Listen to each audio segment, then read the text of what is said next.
Ce projet existe. Il a un nom. Et ce nom, les experts ne le prononcent pas à la légère. Le gazoduc transsaharien. Mais avant d'aller plus loin, like, abonnement, cloche. Parce que ce qu'on va explorer aujourd'hui, c'est pas juste un tuyau dans le désert. C'est une bombe géopolitique et énergétique qui pourrait redessiner le rapport entre l'Afrique et l'Europe pour les décennies à venir. Alors posez-vous une seconde. Visualisez ça. Plus de 4000 km de gazoducs qui traversent le cœur même de l'Afrique. Du Nigeria jusqu'à l'Algérie. De l'Algérie jusqu'au marché européen. Un corridor énergétique colossal qui ferait de l'Algérie la porte d'entrée incontournable du gaz africain et qui offrirait au continent tout entier une place qu'il n'a jamais vraiment occupée, celle d'acteur majeur de l'énergie mondiale. Est-ce qu'on est en train d'assister à la naissance de quelque chose d'historique ?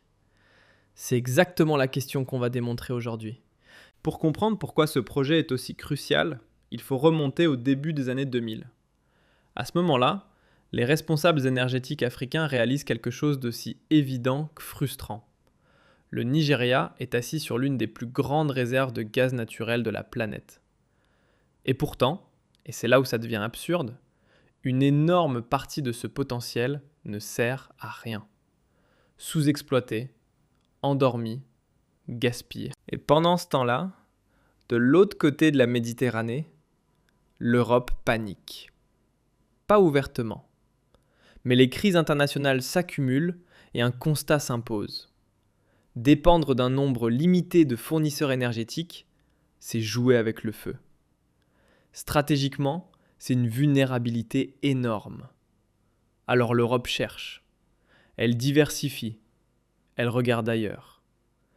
Et c'est exactement là que les pièces du puzzle commencent à s'assembler. D'un côté, un Nigeria, avec des réserves de gaz monumentales et sous-exploitées.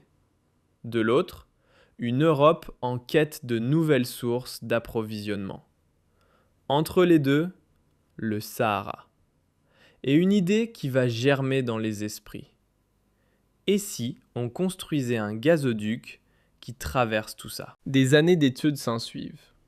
Géologiques, techniques, économiques. On cartographie, on modélise, on calcule. Et puis en 2009, ça devient officiel. Sonatrach, côté algérien, NNPC, côté nigérien, les deux compagnies nationales valident ensemble le développement du projet.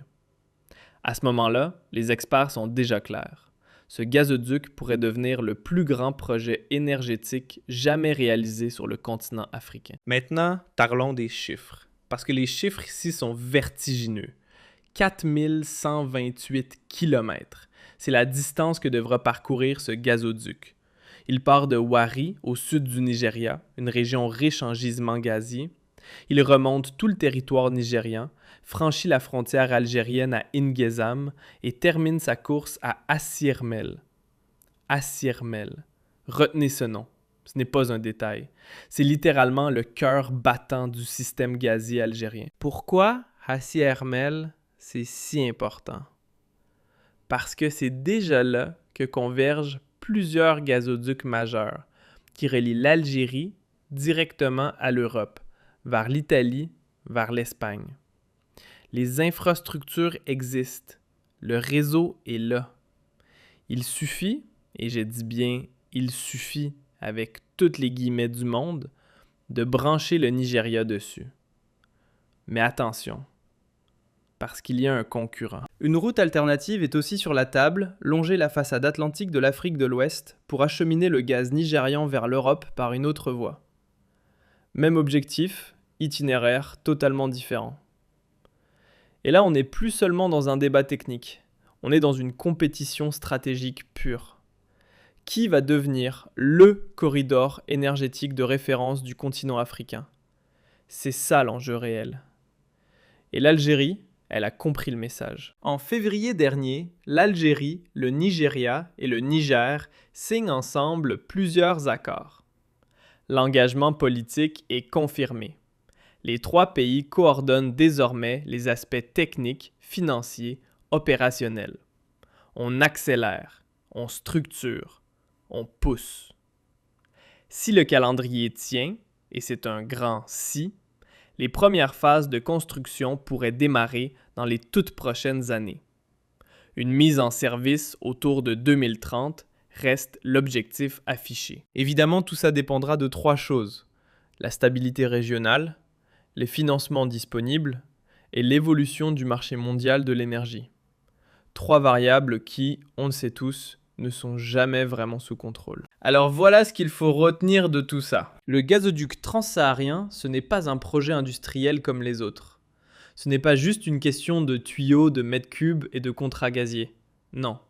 Ce que ce projet incarne, c'est quelque chose de beaucoup plus grand. Une nouvelle vision de ce que l'Afrique peut être.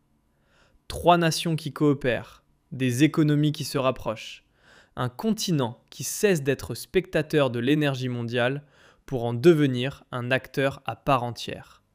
Et au centre de tout ça, l'Algérie. Si ce projet aboutit, l'Algérie ne sera plus simplement un grand producteur de gaz parmi d'autres. Elle deviendra le carrefour, le point de passage obligé entre l'Afrique et l'Europe. Une position qui ne se mesure pas qu'en milliards de dollars. Elle se mesure en influence, en poids géopolitique, en capacité à peser sur les équilibres de toute une région. C'est énorme. Et c'est pour ça qu'on en parle. Maintenant, la question, elle est simple, et je veux votre avis dans les commentaires. Est-ce que le gazoduc transsaharien va réellement devenir l'un des plus grands projets énergétiques de l'histoire africaine? Ou est-ce que les obstacles géopolitiques et financiers vont encore une fois repousser l'échéance? Dites-le moi en bas, je lis tout. Et si ce genre de contenu stratégique documenté sur les projets qui façonnent l'avenir de l'Algérie et de l'Afrique, c'est ce que vous voulez voir plus souvent, alors like, abonnement, cloche. La prochaine vidéo, je vous promets que ça va encore monter d'un cran. À très bientôt.